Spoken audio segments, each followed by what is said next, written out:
ค้งหลวงฟักไข่แล้วเข้าอ่างบางพระแล้ว5:19 นาทีไป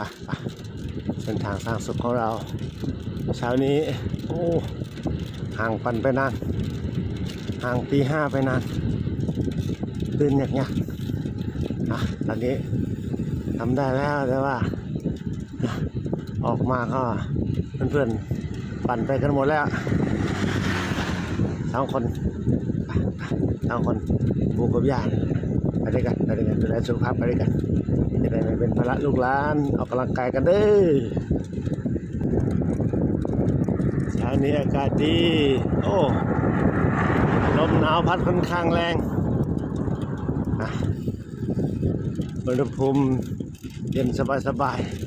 ปั่นโต้ลมหนาวช่วงปลายฝนต้นหนาววันนี้ก็วันเสาร์ที่25 ตุลาคม 2568แล้วอีกหน่อยก็จะลอยกระทงแล้วเดือน 12ดูแลสุขภาพกันเด้อ